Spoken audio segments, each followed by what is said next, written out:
오늘은 창세기에서 설교하지 않고 특별히 레위기 8장에서 설교하겠습니다. 레위기 8장은 어떤 장이냐면 아론과 아론의 아들들이 제사장으로 이스라엘의 첫 번째 제사장들로서 위임식을 하는 그런 장면입니다. 무엇이든지 처음에 입문할 때는 그 자격 조건이라는 것을 충족시키는 절차가 있죠. 회사에 오래 다니다 보면 내가 어떻게 이 회사에 들어왔는지 기억도 안 나지만 처음에 면접 볼 때는 그 면접에서 요구하는 자격 조건이라는 것이 있었습니다. 마찬가지로 아론과 아론의 아들들이 이제 처음입니다. 처음 제사장 위임식을 받는 레위기 8장인데요. 거기를 보면은 제사장들이 가지고 있어야 하는 마땅한 모습, 합당한 자격 조건, 이런 것들을 강조하고 있습니다. 여러분과 제가 신약의 제사장들입니다. 이게 남의 얘기가 아닙니다. 대제사장은 예수님 한 분이시지만 그 대제사장께 순종하여 옆에서 시중 두는 사람들이 제사장들인데요. 신약의 그리스도인들이 바로 우리가 제사장입니다. 따라서 오늘은 레위기 8장에서 말씀하는 이 제사장의 자격 조건 세 가지를 묵상하면서 그리스도인이 마땅히 갖추고 있어야 하는 합당한 모습들 무엇인지 살펴보고 기도하도록 하겠습니다. 첫 번째로 제사장이 가지고 있어야 하는 모습은 죄를 깨끗이 씻는 모습입니다. 죄를 깨끗이 씻는 모습. 이게 여러분과 저의 합당한 모습이라는 거예요. 그리스도인은 어떤 사람이냐면 죄사함을 받고 또 계속해서 죄를 회개하는 삶을 살아가는 사람을 가리킵니다. 죄사함을 먼저 받아야 그리스도인이 될 수 있고요. 죄를 항상 애통하고 회개하는 삶을 사는 사람이 그리스도인입니다. 레위기 8장에 보시면 이 두 가지 문제를 어떻게 해결하냐면 제사장의 죄사함 문제는 제사를 통해서 해결하고요. 제사장을 깨끗하게 씻기는 문제는 물로 해결하는 것을 볼 수가 있습니다. 먼저 6절을 보시겠습니다. 모세가 아론과 그의 아들들을 데려다가 물로 그들을 씻기고 그랬습니다. 자, 여기서 물은 그 성막 마당에 있는 물두멍에 있는 물을 가리킵니다. 성막의 마당에는 두 가지가 있었는데요. 하나는 물을 담아두는 큰 대야, 이 물두멍이 있었고, 하나는 제사를 드리는 제단, 번제단이 있었습니다. 제사장들은 번제단에서 제사를 드리기 전에 항상 이 물두멍으로 먼저 가야 됩니다. 가서 청동으로 만든 이 물두멍을 거울 삼아서 자신의 얼굴을 들여다보며 제사 드리기 전에 자신을 먼저 깨끗이 씻는 이 씻기를 실천했습니다. 제사장들은 깨끗하게 씻는 문제를 물로 해결했고요. 제사함 받는 문제는 제사로 해결했습니다. 오늘 본문에도 보시면 제사장들의 죄를 속죄하기 위해서 두 가지 제사를 드렸는데 하나는 속죄제이고 하나는 번제입니다. 속죄제는 이름 그대로 죄를 속죄하는 의미의 제사이고요. 번제는 사실 두 가지 의미를 가지고 있습니다. 하나는 헌신의 의미가 있기도 하지만 또 하나는 속죄제와 같이 속죄의 의미를 가지고 있습니다. 오늘 본문에 보시면 제사장들이 이 속죄제물과 번제물에 각각 중요한 행위를 하고 있는데 안수를 하고 있죠. 이게 안수를 하고 있는데 이 안수를 하는 행동은 내 것을 정가시키는 그런 행동입니다. 따라서 제사장들은 지금 속죄제와 번제를 차례로 드리면서 자신들의 죄를 이 제물로 전가시켜서 제물들이 대신 희생당해서 제사장들의 죄가 하나님 앞에 그 피 흘림으로 용서받는 그런 속죄의 의미의 제사를 드리는 것입니다. 14절입니다. 모세가 또 속죄제의 수송아지를 끌어오니 아론과 그의 아들들이 그 속죄제의 수송아지 머리에 안수하매 했습니다. 속죄 제사 드리려는 것입니다. 그리고 18절입니다. 또 번제의 숫양을 드릴새 아론과 그 아들들이 그 숫양의 머리에 안수하매. 번제를 통하여 속죄 제사를 드리려고 하고 있는 것입니다. 자, 성도 여러분, 아론과 제사장들은 속죄 제사와 번제로 죄사함을 받기 위한 제사를 드렸습니다. 그리고 물두멍이 물로 자신을 깨끗이 씻는 정결 예식을 했는데요. 신약의 제사장들인 우리 그리스도인들은 무엇을 가지고 죄사함을 받고 무엇을 가지고 스스로를 정결케 할까요? 그리스도인들은 저렇게 자주 드리는 동물 제사로 죄사함을 받는 것이 아니고 저 동물 제사들이 예언한 그리스도께서 십자가에서 자신을 내어주신 단번의 제사로 죄사함을 받고 이 물이 아니라 말씀으로 매일 속사람을 정결하게 하는 깨끗이 씻는 그런 삶을 사는 것입니다. 자, 먼저 죄사함 받는 제사부터 말씀드리겠습니다. 히브리서 성경이 자주 강조하는 단어가 있습니다. 바로 단번의 제사. 이 말이 자주 나옵니다. Once for all.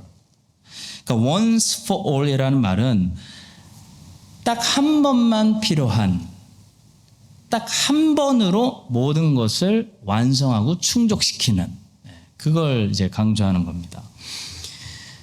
구약에서는 동물들의 피로 제사를 드렸기 때문에 그 동물의 피가 사실 구약의 하나님의 자녀들의 죄를 사한 것이 아니고 그 동물 제사를 드리면서 이 사람들이 마음속으로 뭘 묵상했냐면 앞으로 오실 약속된 메시아, 이렇게 죽으실 여자의 후손을 의지하며 하나님의 자비를 구할 때, 신뢰할 때 그 믿음을 통해 하나님이 구약의 성도들의 죄를 사해 주셨다는 거예요. 그래서 구약에서는 죄사함을 받기 위해서 이 동물 제사를 자주 드렸습니다. 그러나 그것은 진짜 제사, 단번의 제사를 위한 그림자, 예고편, 암시였죠. 그러다가 예수님이 오셔서 진짜 그 제사, 그 모든 구약의 제사들이 암시하고 예고했던 바로 그 제사, the sacrifice를 십자가에서 드리셨어요. 따라서 그 후부터 신약의 성도들은 다시 예고편과 그림자에 불과한 동물 제사를 드리지 않고 예수님이 단번에 완성하신, 다 이루었다 하신 the sacrifice, 그 제사를 기억하며 예수님을 의지하여 하나님의 자비 앞으로 믿음으로 나아갈 때 죄사함을 받게 되는 것입니다. 그래서 성경은 이렇게 선포합니다. 그러므로 이제 그리스도 예수 안에 있는 자에게는 결코 정죄함이 없다 선포합니다. 그리스도 예수 안에 있으면 그 사람은 죄사함을 받은 거예요. 근데 문제는 죄사함을 받은 후에도 하나님의 자녀가 여전히 이 불완전한 세상 속에서 사망의 몸을 가지고 살아가면서 죄를 짓는다는 거죠. 그래서 하나님의 자녀는 평생 무엇을 하며 살아가야 하냐면 발을 씻으며 살아가야 하는 정결한 삶을 살아야 하는 것입니다. 자, 그때 씻는 것은 그리스도의 보혈로 씻는 게 아니고 물로 씻는 것입니다. 그리스도의 희생 제사에서 나온 그리스도의 핏부림으로 한번 정결케 된 그리스도인은 다시 그리스도가 두 번 십자가에, 우리가 죄를 많이 진다고 그리스도가 다시 두 번 십자가에 돌아가실 필요가 없는 것처럼, 다시 피 흘리실 필요가 없는 것처럼, 다시 그리스도의 핏부림을 받아 정결케 되는 것이 아니고 그 다음부터는 물로 씻는 것입니다. 신약에서는 무엇이 그 물두멍의 역할, 거울과, 물두멍의 역할은 두 가지입니다. 거울과 씻기는 물. 거울과 같은 역할과 깨끗이 씻어내는 물의 역할을 한다고 말하냐면 바로 하나님의 말씀입니다. 말씀.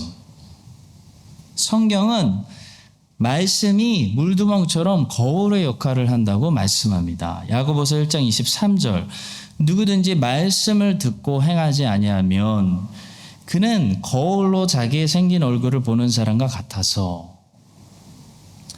또 성경은 말씀이 물처럼 우리의 마음을 깨끗이 씻어내는 역할을 한다고 말씀합니다. 에베소서 5장 26절 이는 곧 물로 씻어 말씀으로 깨끗하게 하사 거룩하게 하시고 했어요. 여러분, 화장실에 걸려있는 거울은 얼굴만 보여주지만 하나님의 말씀이란 이 거울은 내 마음의 상태를 보여줘요. 나에게. 내 마음이 지금 이렇구나. 내 마음이 지금 죄를 사랑하고 하나님을 떠났구나. 보여줍니다. 그리고 샤워할 때 샤워기에서 나오는 물은 우리의 몸을 깨끗이 씻겨주지만 이 하나님의 말씀에서 나오는 물은 우리의 더러워진 생각, 우리의 더러워진 마음을 내면 속 사람을 씻겨주고 정결케 해줍니다. 성도 여러분, 제사장의 첫 번째 조건이 바로 이겁니다. 제사장의 그리스도인의 첫 번째 자격 조건 무엇이죠? 속죄제와 번제들을 통해 죄사함을 받고 물두멍의 물로 자신을 깨끗하고 정결케 하는 그것이었다고 레위기 8장이 얘기합니다. 신약의 제사장, 그리스도인의 첫 번째 조건은 마찬가지로 그리스도의 십자가 제사, 저 단번의 제사, 저걸로 제사함을 받아야 그리스도인이 되고, 그리고 평생 하나님의 말씀으로 매일 씻고 정결함을 받고 자기의 죄를 회개의 상태로 다시 갖다 놓는 그런 삶, 죄를 애통하는 삶을 사는 것입니다. 이걸 하지 않으면 그리스도인이 아닙니다. 이걸 안 하는 사람은 제사장의 자격이 없는 거예요. 제사장하고 전혀 어울리지 않는 사람이에요.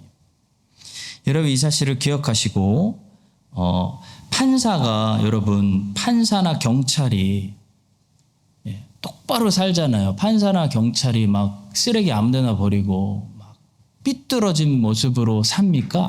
전혀 안 어울리죠. 그것처럼 제사장은 그리스도인과 어울리는 모습은 죄를 깨끗이 씻고 정결케 하고 말씀으로 마음을 깨끗이 씻고 회개하는 삶을 사는 사람이에요. 예수님의 보혈로 죄사함을 받으셨다면 하나님의 말씀으로 매일 깨닫고 씻어서 하나님 앞에 거룩하고 흠이 없는 정결한 삶을 사시기를 예수님의 이름으로 축복합니다. 두 번째로 제사장의 자격 조건은 거룩히 구별되었다는 것입니다. 구별되었다. 여기서 거룩은 구별, 그러니까 따로 떼어서 다른 목적으로 준비해 놨다. 그런 뜻입니다. 레위기 8장에서 이제 아론과 아론의 제사장들을 데려다가 하고 있는 일들 중에 눈에 띄는 일은 이들의 머리에 기름을 부었다는 거예요. 관유, 어노인팅 오일을 부었다는 거예요. 레위기 8장 12절입니다. 또 관유를, 어노인팅 오일을 아론의 머리에 붓고 그에게 발라 거룩하게 하고, 거기 보면 관유를 부은 목적이 그 뒤에 분명히 제시되어 있죠. 왜 부었죠? 관유를 부은 것은 거룩하게 하기 위해서 부은 거예요. 그러니까 붓고 이제부터 이 아론은 대제사장으로서 다른 회중들 중에서 거룩한 목적으로 여기다 놨다는 거예요. 근데 제사장 취임식 때요, 제사장들의 머리에만 기름을 부은 것이 아니고 제사장들이 사용하게 될 성막과 성막 안에 있는 성물들도 기름을 부었습니다. 이것은 제사장들이 위임받은 이 제사장 직분이 얼마나 거룩하게 구별된, 그러니까 하나님이 세상의 모든 직업들 중에서 특별히 여기다가 놓은, 다르다는 거예요. 스페셜하다는 거예요. 따로 구분해 놓은 특별한 직분이다 라는 것을 말씀해 주는 겁니다. 모세가 관유를 가져다가 성막과 그 안에 있는 모든 것에 발라 거룩하게 하고, 그러니까 여러분, 세상에서도 직업이 있으시고 교회에서도 직분을 받잖아요. 근데 절대 같은 게 아니에요. 하나님이 주시는 제사장의 직분은 여기 있는 수많은 직업들 중에서 따로 구별해서 여기다 갖다 놓으십니다. 특별하다. 거룩하다. 자, 그리고 제사장들에게는 아무 옷이나 입힌 것이 아니고 오직 제사장만이 입을 수 있는 특별한 옷을 입었다고 아주 자세하게 7절부터 9절에 기록되어 있습니다. 읽지 않겠습니다. 7절부터 9절 한번 눈으로 보시죠. 자, 율법은 제사장들이 아무 옷이나 입고 하나님 앞에 와서 섬기면 안 된다고, 꼭 하나님 앞에 와서 이 특별한 직분을 감당할 때는 제사장이 특별한 옷을 입고 섬겨야 한다고 따로 구분하고 있는 거예요. 이 일을. 이 일은 따로 구별되는 일이다라는 걸 강조하는 거예요. 여러분, 이 말씀 한마디로 아무나 하나님 앞에 와서 제사장 노릇을 할 수 있는 것이 또 아니라는 말씀입니다. 아무나 아무 옷이나 입고 와서 하나님을 섬길 수 있는 것이 아니라는 거죠. 제사장들만 제사장의 옷을 입고 와서 하나님의 특별한 봉사를 할 수 있었던 것입니다. 이 말은 제사장이 거룩하다, 구별된 사람들이다, 특별한 사람들이다. 하나님이 세상에서 따로 한쪽 편에 구별해 놓은 사람들이다. 하나님의 이 거룩한 일을 시키려고, 이런 말입니다, 여러분. 커스텀 제작하는 것이 왜 비싸죠? 세상에서 오직 딱 하나밖에 없기 때문입니다. 공장에서 막 찍어 나오는 흔한 것이 아니기 때문이죠. 마찬가지로 제사장은 거룩한 사람이다. 특별한 사람이다. 너희들은 택함 받은 사람이다. 너희들은 달라. 라는 것을 말해주기 위해서 제사장 옷은 제사장들만 입었다. 라고 지금 말씀하고 있는 거예요. 성도 여러분, 기억하십시오. 아무나 제사장 하는 거 아닙니다. 세상 모든 사람들이 다 제사장인 거 아니에요. 그리스도인이 된다는 것은요, 하나님의 택함을 받아야 돼요.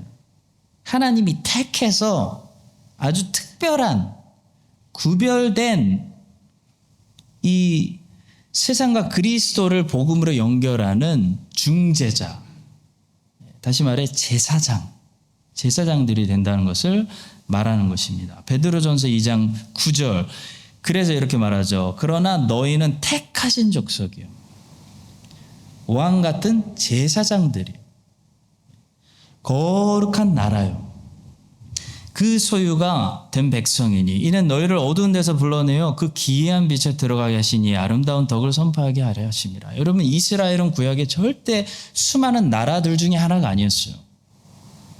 모압, 암몬, 에돔, 아람, 미디안, 다 블레셋, 다 이쪽에 있는데 이스라엘은 택함을 받아서 이쪽이 거룩한 목적으로 혼자 두신 거예요.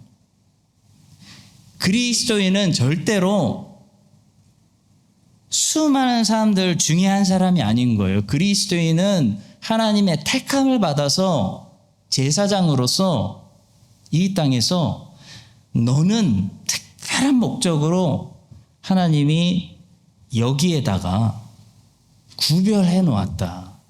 그런 말씀입니다.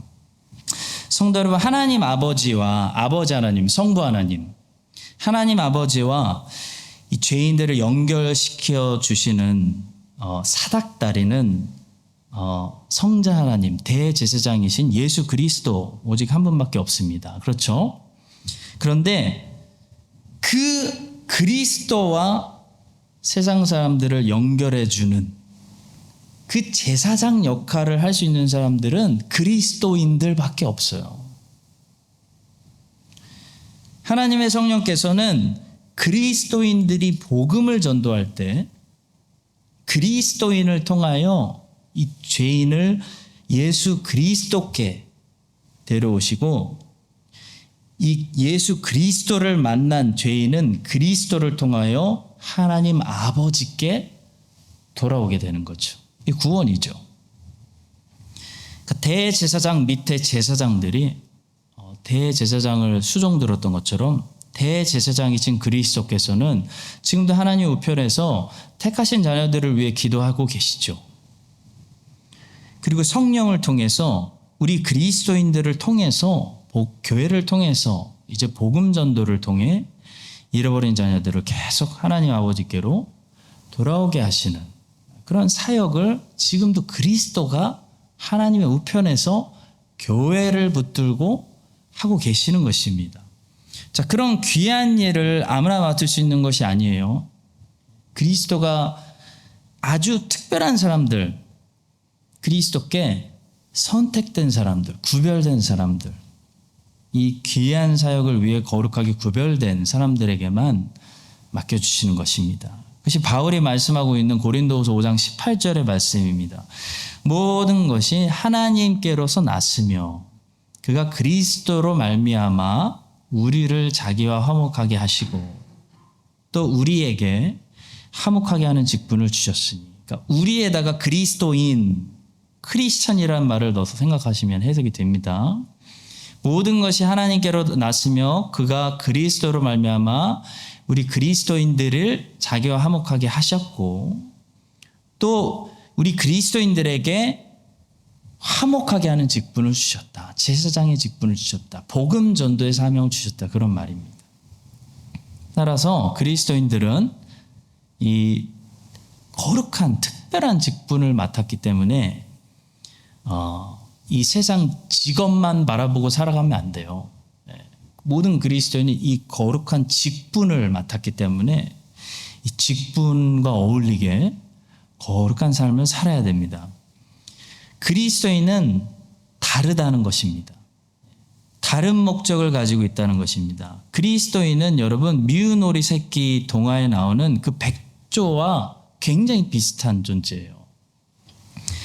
다른 사람들은 다 오리인데 그리스도인은 혼자서 거기 오리가 아니고 백조이기 때문에 당연히 오리처럼 살려고 따라하면 잘 되지도 않고 우스꽝스러운 모습이 되고 오히려 세상 사람들에게, 오리들에게 조롱당하게 되는 것입니다. 그리스도인은 하나님의 자녀이기 때문에 세상 사람들처럼 같은 방식으로 살지 말고 혼자서라도 구별되어서 하나님의 말씀의 방식으로 살 때 세상 사람들은 다 오리들이어서 하늘을 나는 것은 아예 꿈꾸지도 못하잖아요. 근데 그리스도인의 삶에는 홍해가 갈라져요, 여러분.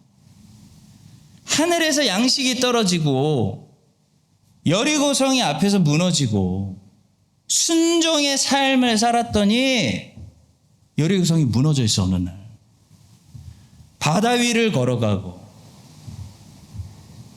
여러분, 기도원처럼 그리스도인은, 세상 사람들은 칼로 싸워야 되는데 그리스도인은 횃불과 나팔만 가지고 13만 5천 명하고 싸웠는데 어떻게 이기는지 아세요? 13만 5천 명이 자기들끼리 찔러요. 자기들끼리.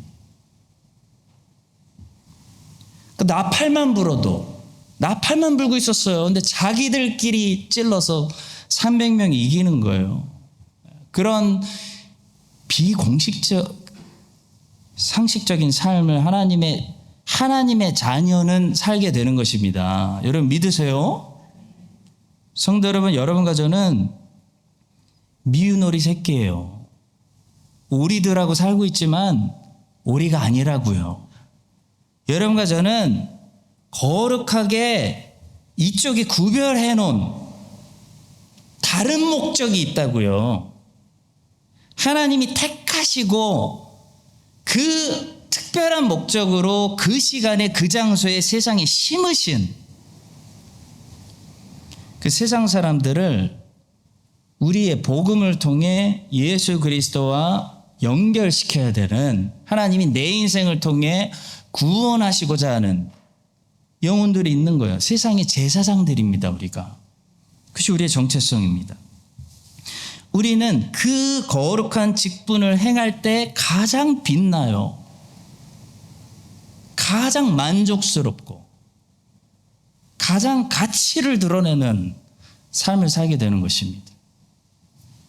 여러분과 제가 이 사실을 기억하고 세상 사람들 모방하고 백조가 오리 따라가고 꽥꽥꽥 되지도 않는데 해보고 세상 사람들 따라가고 세상 사람들 흉내내다가 자존감만 떨어지고 하지 말고 나는 하나님의 자녀구나.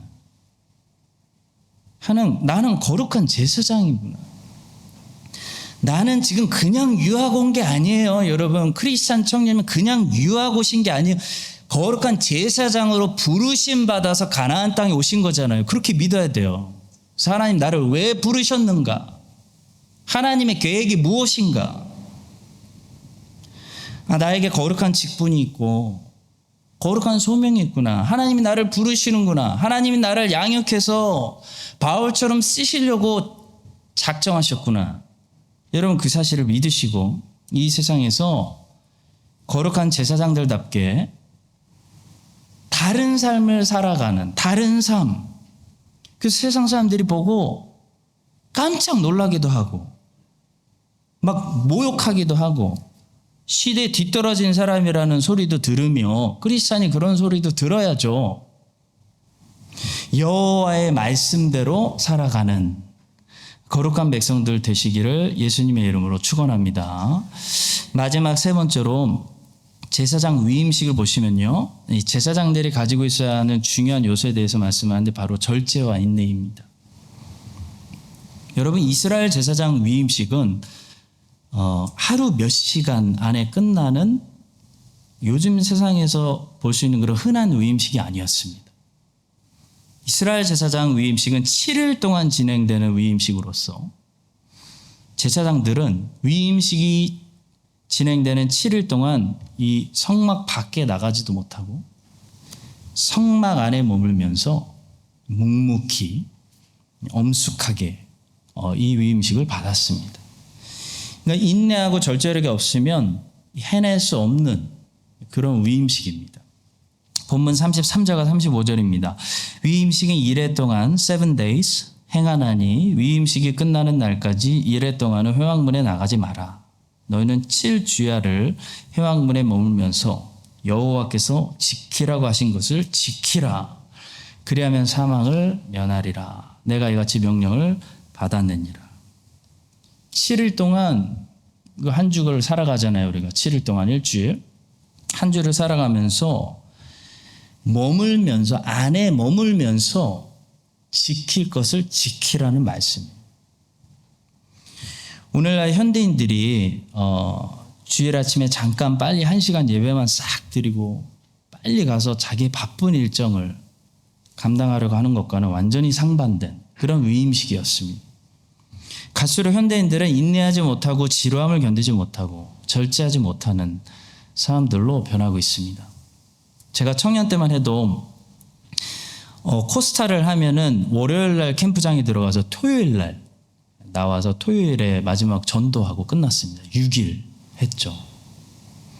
근데 요즘은 3박 4일 수련회 가자 그러면 청년들 풀리 등록하는 게 반으로 뚝 떨어져요. 굉장히 힘들어요. 3박 4일.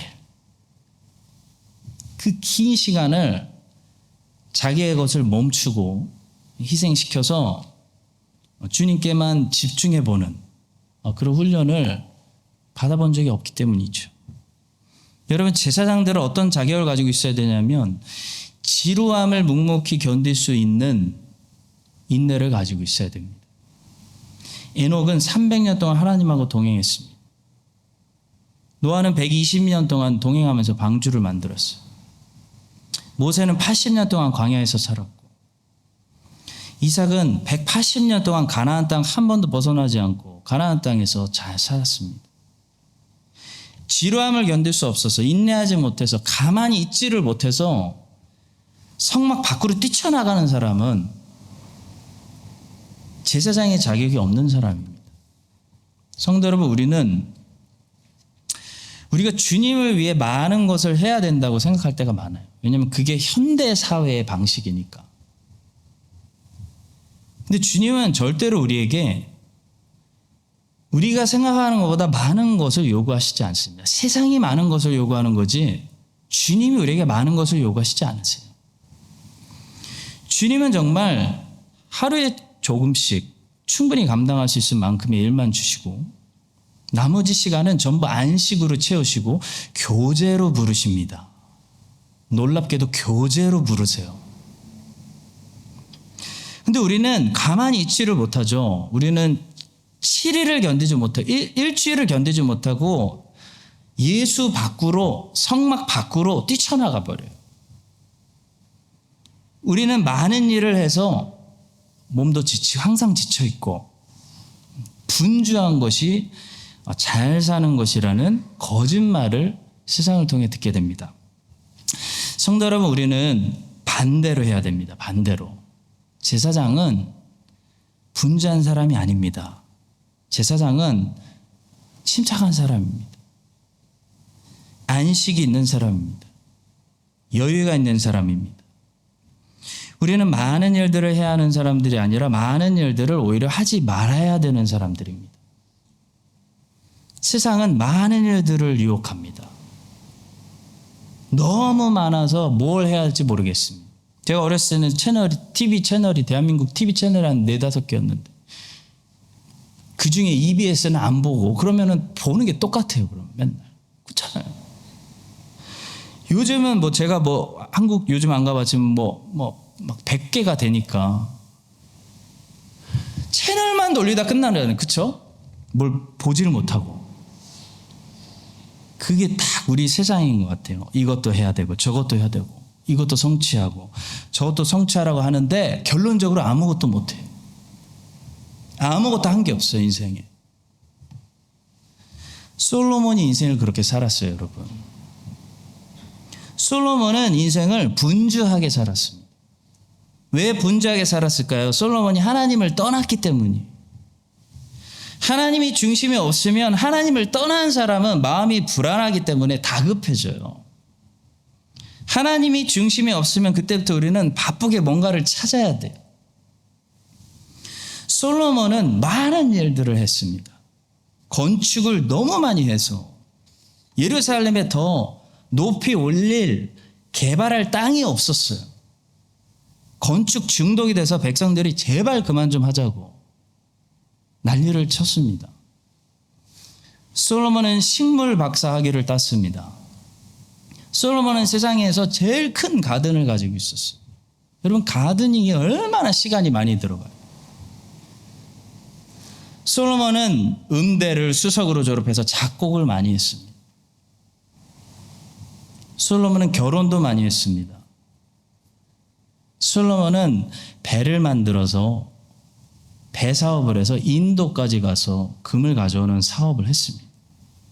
얼마나 피곤한 인생을 살았나. 근데 그 모든 피곤한 인생을 솔로몬은 나중에 스스로 뭐라고 불렀냐면 헛된 인생을 내가 살았다. 반면에 다윗은 인생은 단순한 인생이었습니다.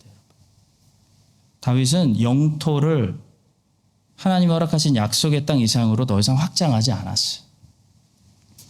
다윗이 못해서가 아니라 안 한 거예요. 멈춘 것입니다. 절제한 것입니다. 다윗의 진정한 무기는 무엇을 할 수 있는 능력이 아니라 멈출 수 있는 절제 능력이었어요. 다윗이야말로 세상에서 제일 많은 것을 다 할 수 있는 사람이었어요. 그러나 다윗은 참으로 할 수 있는 많은 일들을 하지 않은 사람입니다. 다윗은 하나님이 성전을 짓지 말라고 하시자 성전 짓는 걸 딱 멈췄어요. 다윗은 인내의 사람이었고 절제의 사람이었고 욕심을 컨트롤하는 여호와로 만족하는 사람이었어요. 여호와는 나의 목자시니 내가 부족함이 없습니다. 그래서 다윗은 가장 중요한 일에 집중할 수 있었어요. 그것은 바로 하나님을 예배하는 삶이었어요. 예배하는 삶. 하나님을 찬양하고 하나님께 기도하는 삶. 그래서 다윗은 성령의 감동하심을 받아서 시편 150편 중에 73편을 기록하는 그런 위대한 선지자의 삶을 살았습니다. 성도 여러분, 시편 1편은 복 있는 사람, 우리가 꿈꾸고 우리의 목표이고 우리가 부러워하는 사람, 이 복 있는 사람에 대해서 설명할 때 복 있는 사람이 무엇을 하지 않았는지부터 설명해 주죠.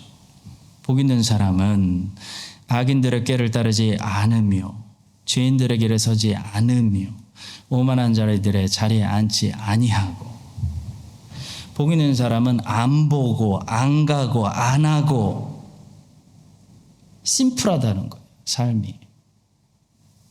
그리고 나서 시편 1편에 이 복 있는 사람이 많은 것을 했다, 솔로몬처럼 많은 것을 했다라고 말하지 않고 한 가지 일, 오직 한 가지 일을 사모하며 틈만 나면 그 일 하기를 즐거워하고 틈만 나면 그 일로 돌아가기를 즐거워하는 습관을 가지고 있었다라고 말해요. 오직 여호와의 율법을 즐거워하여 그 율법을 주야로 묵상하는도다. 이게 복이 있는 자가 평생을 한 일이에요. 여호와의 말씀대로 지키며 산 거예요. 복 있는 사람은 보니까 하지 않는 일이 훨씬 많았어요. 이것은 왜 그러냐면 세상이 죄악되고 세상에 유혹이 많기 때문이에요. 주님은 그래서 세상의 길을 넓은 길, 많은 사람들이 다니는 길이라고 했죠. 당연히 많아요, 세상에 뭐가. 반면에 생명의 길은 좁은 길이고 소수의 사람들이 찾는 길이다 말씀하셨습니다. 사랑하는 성도 여러분, 여호와를 위해서 많은 일들을 하려고 하는 게 하나님께 영광 돌리는 게 절대로 아닙니다.